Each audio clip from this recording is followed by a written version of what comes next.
consegue passar pra gente do budismo, desse budismo tibetano? Porque eu acredito que a gente nunca tenha falado com ninguém. Então tá bom. Nessa vertente aqui. Eu sou o primeiro. Ah. Cara, o budismo, ele é uma das religiões mais antigas do mundo. Documentado, a primeira religião mais antiga do mundo é o hinduísmo. Documentado. Sim. Então não adianta falar sobre povos pré-védicos, sobre Suméria, Babilônia e tudo mais. Não, documentado real mesmo é o hinduísmo. Para virar uma religião, você tem 3 princípios: mito, eto e rito. Quando comprovado a existência desses 3 princípios, que formam, então, academicamente esse princípio da religião, o hinduísmo é o primeiro que se compete. O budismo, ele vem do hinduísmo. O budismo surgiu por um cara chamado Siddhartha Gautama, que era rico, que nunca tinha visto o mundo, que ele ficava preso dentro do castelo dele, e aí ele fala: não, tem alguma coisa errada, isso aqui minha vida tá muito chata, não tem videogame, não tem televisão, eu preciso saber o que tem aí fora.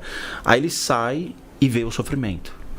Só que ele vê uma pessoa de idade morrendo, ele vê uma criança chorando, ele vê fome, ele vê guerras, ele vê a realidade. Ele fala: meu, isso é o mundo. Tem muitas histórias sobre o Siddhartha. Então ele vai, foge, e ele para embaixo de uma árvore e fala: eu vou buscar a razão disso. E ele chega ao estado de inanição de quase morte. E aí ele é alimentado por um cara que estava passando com uma vaca, deu para ele leite, deu para ele manteiga, e ele então entende as relações do sofrimento, que é a primeira manifestação da consciência dele, dizendo: todos nós sofremos. Sofremos porque não conseguimos comprar um carro, sofremos porque não conseguimos comprar o carro que a gente quer, o telefone que a gente quer, ter a vida que a gente quer. Então ele mostra: você não precisa disso. E aí ele começa a ensinar as pessoas: todos nós sofremos. Qual é a causa do nosso sofrimento? Como lidar com o nosso sofrimento? Ele cria vários caminhos para isso. Depois disso ele para e fala: tem mais coisa aqui. Aí ele faz um outro movimento que a gente chama de movimento do giro da roda do Dharma. Quando ele gira a roda do Dharma de novo, ele fala: peraí, a vida é um dos bens mais importantes. Temos que preservar a nossa existência. A relação do karma, ação e reação. O karma não é essa idiotice que a gente vê, que todo mundo usa de uma maneira errada, principalmente o espiritismo. O karma é muito mais simples. O karma, ele existiu dos povos pré-védicos como um deus, onde as pessoas ofereciam o bem maior, que era um cavalo. Quando você sacrificava o cavalo para esse deus chamado karma, era a ideia de: se tiver alguma coisa aí, sabe que eu estou fazendo uma coisa legal, entendeu? Na próxima vida, deixa eu vir melhor, me dê uma condição melhor. Beleza. O hinduísmo assume o karma como questões de castas. Então, se você nasce com uma casta inferior, você pode nascer com uma casta superior se você cumprir toda a ética e moralidade vista pela sociedade hindu. Os brahmanes são o topo dessa casta, onde eles são ricos e têm o máximo da educação. Então, você nasce como um ferreiro, que seria castas mais baixas, trabalhos manuais, até chegar na casta onde tem a maior e melhor educação do mundo, que são os brahmanes. Esse segmento das castas ainda existe. Tá? Essa ideia mística ainda existe. E você não pode casar com pessoas de castas diferentes. Não existe a mescla. Então você só vai casar com pessoas da mesma casta. Ok? Quando o budismo pega essa relação, ele fala: não, cara, vamos lá. Se você pega um carro bêbado, qual é a chance de dar merda? Boas. Então não faça. Ação e reação.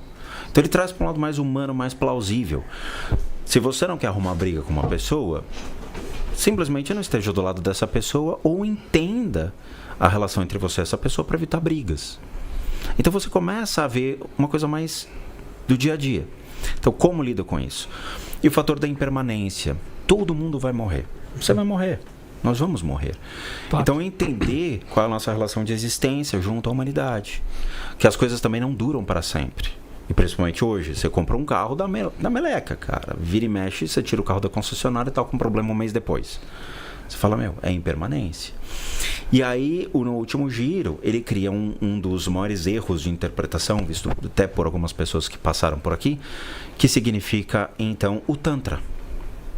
É um dos maiores erros de interpretação, até por um pseudo-mestre, professorzinho, catatal, que veio aqui e falou um monte de merda. O Tantra, ele é baseado em algumas yogas, chamado Mahayoga, Hatha Yoga, Aja Yoga. São yogas que fazem com que você simplesmente pegue aquilo que é o seu bem mais precioso, que é a imagem de como você quer se tornar. E você projete a sua consciência para essa imagem e devolva essa imagem para dentro de você.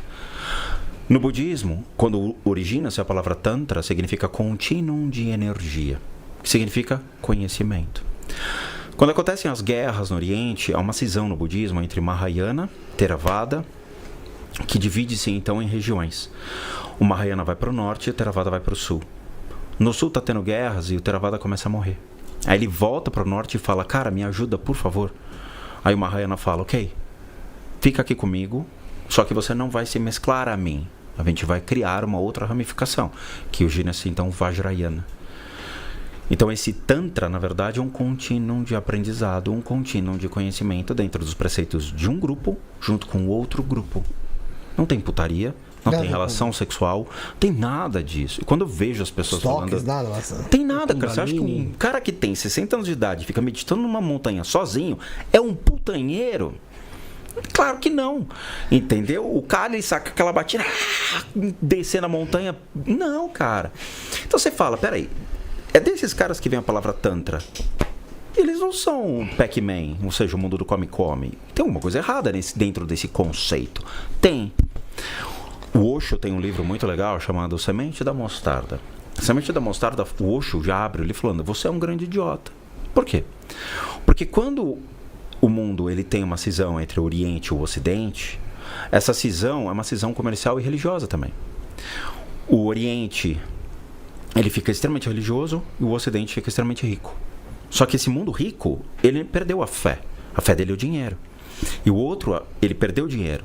Então você vai na Índia, tem miséria. Só que os maiores mestres, eles vivem na miséria absoluta. Então o que o capitalismo fez? Ele foi até a Índia e falou, quanto custa o seu conhecimento?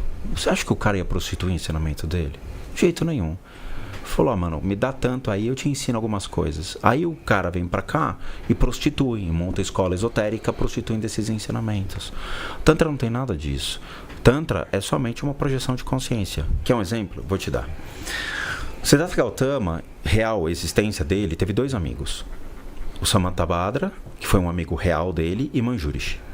Os caras estavam andando e veio um pescador, virou pra ele e falou, mano, eu adoro teu trampo, cara, você é um cara legal, você viu no podcast ali e tal, você é um cara legal pra caramba, mas eu levo tanto tempo pra fazer o que você fala, meu, não tem um caminho mais, né, o somebody love.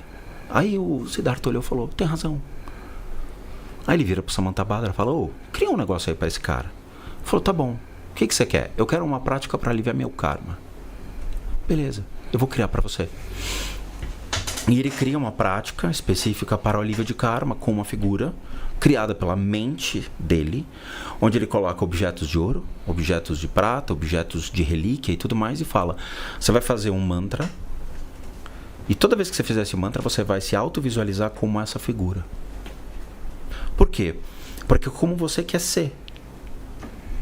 A sua mente vai se autoprogramar, você vai se ressignificar. É mesmo? É. E até hoje essa prática existe. O budismo é inteiramente psicológico. Não tem Deus, não tem deuses, não tem nada disso. É inteiramente psicologia. Inteiro.